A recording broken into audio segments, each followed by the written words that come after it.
That feeling when your alarm goes off. That specific, terrible feeling. Your body is heavy. Your mind doesn't want to move. Every part of you is pulling in the opposite direction of the sound. Most people call that laziness. Scientists have a different name for it. They call it sleep inertia. And it isn't a flaw in your character. It isn't weakness. It isn't a sign that you went to bed too late or ate the wrong thing. It's your 300,000-year-old biology telling you clearly that something is wrong. And here's the part nobody talks about. The alarm clock is one of the most unnatural objects ever invented, not because of what it does, but because of what it replaced. And understanding what it replaced will permanently change how you think about sleep, about mornings, and about why so many people feel exhausted no matter how many hours they log in bed. Let's start with a discovery that historians didn't know what to do with for decades. But before starting, you should hit that subscribe button. Now, let's get to the topic. In the 1990s, a historian named Roger Ekirch was digging through medieval European records, diaries, medical texts, private letters from ordinary people going back centuries. He was looking for something else entirely. What he found stopped him cold. Reference after reference to something called first sleep, and alongside it, something called second sleep. For hundreds of years across England, France, Italy, and Germany, ordinary people described their nights the same way. You went to bed when it got dark. You slept for roughly 4 hours. Then you woke up.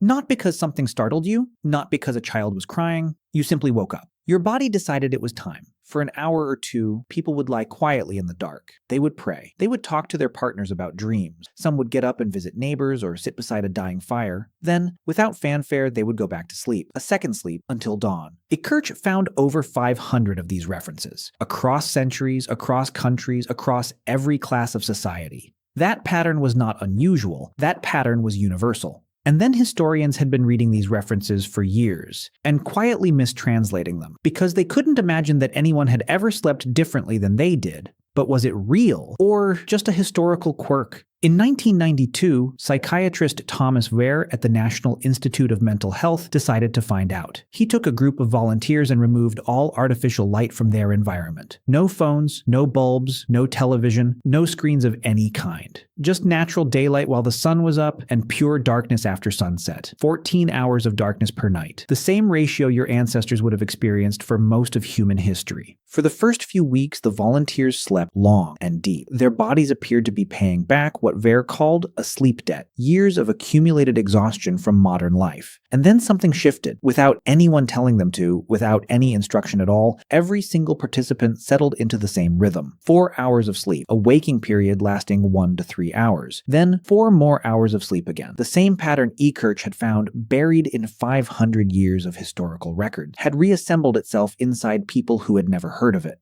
But here's the detail that Wehr found most remarkable. He measured his participants' hormone levels during that middle of the night waking period, and what he found was unlike any normal waking state. Their brains were flooded with prolactin. Prolactin is the hormone released during meditation. During deep relaxation, it produces a state of calm alertness unlike anything most modern humans ever experience. Wehr's subjects described the feeling as peaceful, reflective, almost meditative. One participant said it felt like being awake inside a dream. That state, that specific neurological state, doesn't exist in most modern lives. We traded it for the snooze button, and most of us never even knew it was there. But that still leaves the original question. How did ancient humans know when to wake up without alarm clock? The answer is that for most of human history, waking up wasn't a problem that needed solving, because the alarm clock already existed. It was 93 million miles away. Deep inside your brain, in a region so small it's easy to miss, sits a cluster of about 20,000 neurons called the suprachiasmatic nucleus. It is your body's master clock, and it has been running on the same schedule for hundreds of thousands of years. When light enters your eyes in the morning, it sends a direct signal to this cluster. Your body begins releasing cortisol. Your core temperature rises. Blood starts moving faster. Your brain shifts from deep sleep toward wakefulness, gradually over 30 to 45 minutes, the way a machine was designed to warm up, not the way a device forces it to switch on with a jolt.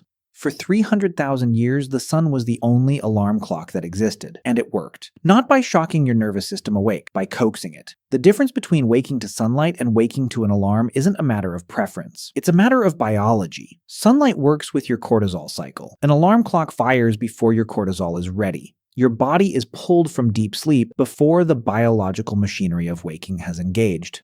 That's what sleep inertia is. That's what that heavy, disoriented, resistant feeling is every morning. It's not that you didn't sleep enough, it's that you were interrupted before your body finished its process. Your alarm clock isn't waking you up, it's breaking you out. Now think about what we replaced all of this with. Cities arrived, then factories, then schools built around factory schedules, then offices, then the global economy. Suddenly the sun was irrelevant. A schedule decided when you woke up. A schedule decided when you slept. And that schedule was not built around biology. It was built around productivity. The alarm clock didn't solve a human problem. It solved a civilization problem.